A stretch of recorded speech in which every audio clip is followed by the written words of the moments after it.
नमस्कार दोस्तों। आज हम डीसी सर्किट एनालिसिस का लेक्चर नंबर 4 लेने जा रहे हैं। इसके अंदर पढ़ेंगे अपन डिपेंडेंट और इंडिपेंडेंट सोर्सेस के बारे में। तो चलो देखते हैं। पहले अपन देखेंगे independent sources, current source end voltage source.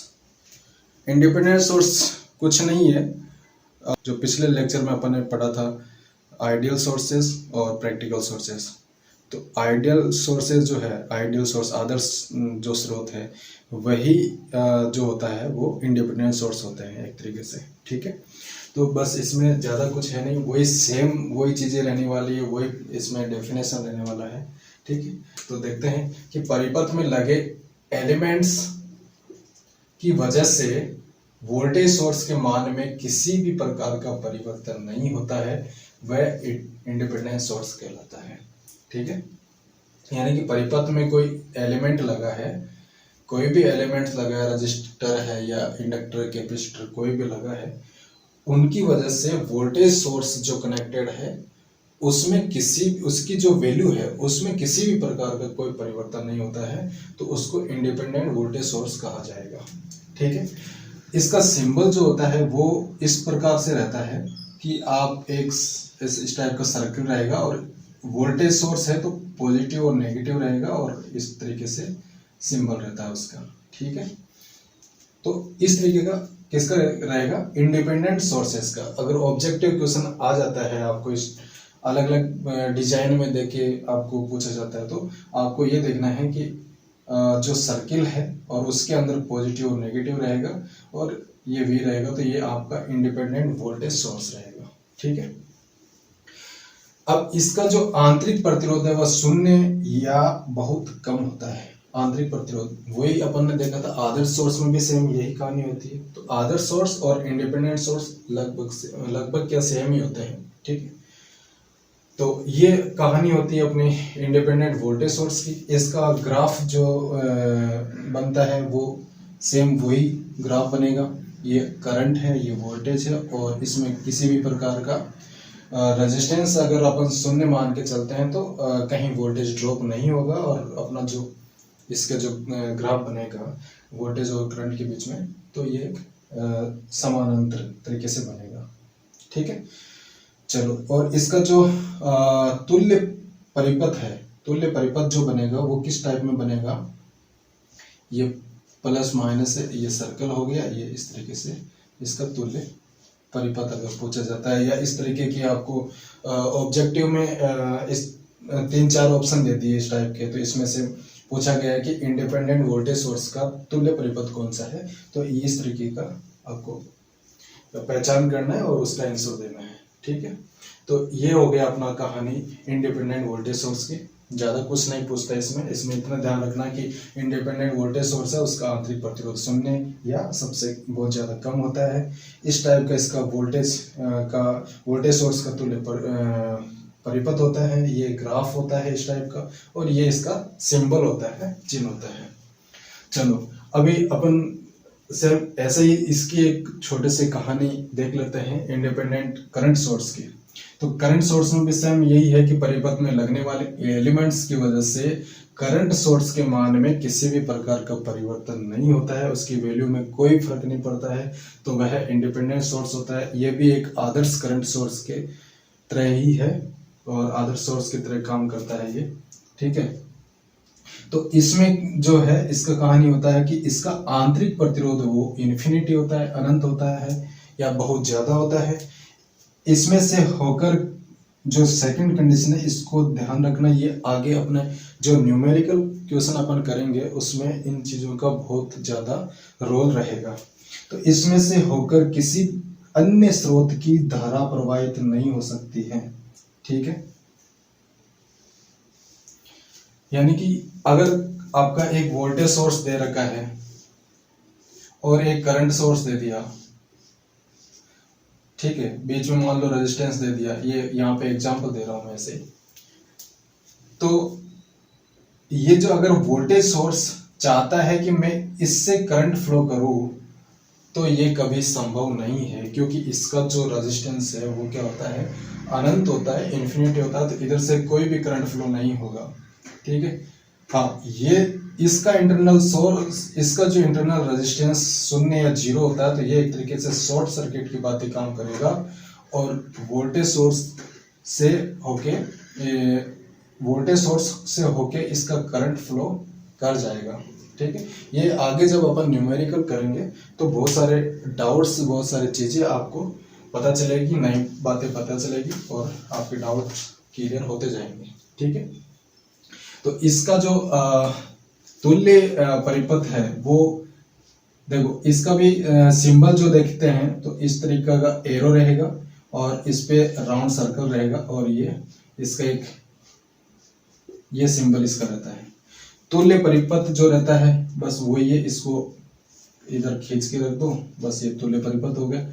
इसका जो ग्राफ बनेगा लोड के साथ में, तो वो भी सेम रहेगा, क्योंकि एलिमेंट्स, किसी भी प्रकार का एलिमेंट अगर लगाओगे तो करंट में किसी भी प्रकार का परिवर्तन नहीं होता है। ये एक आदर्श परिपथ होता है। आदर्श जो करंट सोर्स है वो और इंडिपेंडेंट सोर्स सेम होते हैं। ठीक है। चलो, अब अपन इंडिपेंडेंट के बारे में देख लिया है, एक छोटी सी जानकारी अपन डिपेंडेंट के बारे में देख लेते हैं, फिर उनके कुछ न्यूमेरिकल अपन लेंगे तो जाके अपना क्लियर हो जाएगा। ठीक है। इसको मैं कर देता हूँ क्लियर। चलो, अपन देखते हैं डिपेंडेंट सोर्सेज।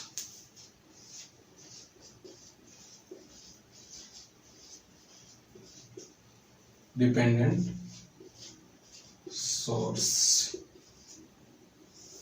ठीक है। डिपेंडेंट सोर्स यानी कि ये किसी अन्य सोर्स पे डिपेंड करते हैं, उनको अपन डिपेंडेंट सोर्स कहेंगे। ये 4 प्रकार के होते हैं, 4 प्रकार के होते हैं। ठीक है। चलो, अभी देखते हैं कि 4 प्रकार के कौन कौन से होते हैं। अच्छा, पहले तो यहाँ पे अपन सिंबल की बात कर लेते हैं कि जो इंडिपेंडेंट था उसमें तो क्या था, सर्कल था, और प्लस और माइनस करके ये था वोल्टेज सोर्स के बारे में। और करंट सोर्स के बारे में अगर देखते हैं तो वो सर्कल था और इस तरीके का था। ठीक है। तो ये तो हो गया इंडिपेंडेंट के बारे में। अगर डिपेंडेंट के बारे में देखते हैं तो उसका सिंबल कैसा होगा, तो उसका सिंबल कुछ इस टाइप का होता है। ठीक है। तो 4 प्रकार के अपन एक बार यहां पे बना लेते हैं।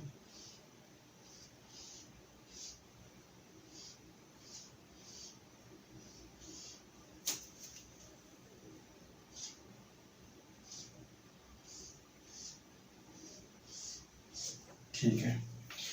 अब देखो, वोल्टेज सोर्स जो होता है, वोल्टेज सोर्स में क्या होता है, पॉजिटिव और नेगेटिव होता है। तो अपन इसमें लगा देते हैं प्लस और माइनस। ठीक है। प्लस माइनस, और इसमें लगा देते हैं एरो, और इसमें भी एरो लगा देते हैं। ठीक है।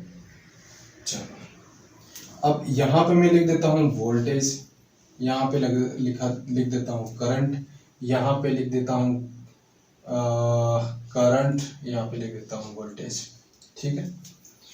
तो अब 4 प्रकार के कौन से है आप इससे समझ जाओगे। ये प्लस और माइनस है, इसका मतलब क्या है मेरा, ये है कौन सा है, वोल्टेज सोर्स है। तो मैं यहाँ पे लिख देता हूँ वोल्टेज, और इसके नीचे लिख देता हूँ कि बाकी का इधर आ जाएगा SOURC सोर्स। ये है वोल्टेज सोर्स। ये भी क्या है, वोल्टेज सोर्स। ये एरो वाला है तो क्या है, करंट सोर्स।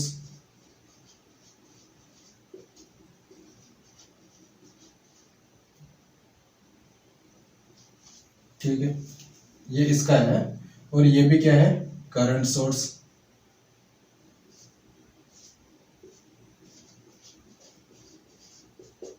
Current source. ठीक है। चलो, वोल्टेज सोर्स इस सिंबल से पता चल रहा है, ये भी ये जो है ना प्लस माइनस से वोल्टेज सोर्स, एरो से करंट सोर्स, ठीक है। एरो से ये जो सिंबल है इस टाइप का, इससे पता चल रहा है कि ये डिपेंडेंट वोल्टेज सोर्स है। अब डिपेंडेंट किस पे है वो देखना है, तो यहाँ पे जो सिंबल है उसको देखो, ये जो अपन ने मार्क किया उसको देखो, तो ये कर रहा है कि वोल्टेज सोर्स है वो क्या है, वोल्टेज डिपेंडेंट वोल्टेज सोर्स। तो ये किस पे डिपेंड कर रहा है, वोल्टेज पे, तो यहाँ पे लिखो वोल्टेज डिपेंडेंट, ठीक है। तो ये इसको लिख सकते हैं अपन VDVS, voltage dependent voltage source, ठीक है। अब ये है वोल्टेज सोर्स तो है, लेकिन ये डिपेंड किस पे कर रहा है, करंट पे, तो CDVS, current dependent voltage source, या करंट कंट्रोल्ड भी लिख सकते हो आप, डिपेंडेंट की जगह कंट्रोल्ड भी लिख सकते हो, एक ही चीज है, ठीक है। अब यहाँ पे आते हैं, ये करंट सोर्स है।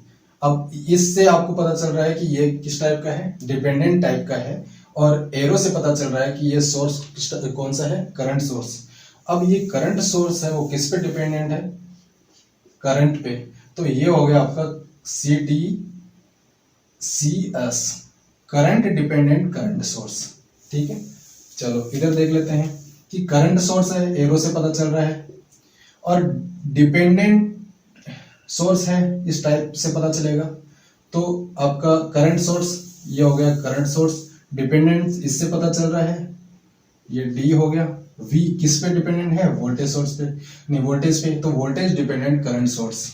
तो ये 4 टाइप के अपने डिपेंडेंट सोर्स होते हैं, ठीक है।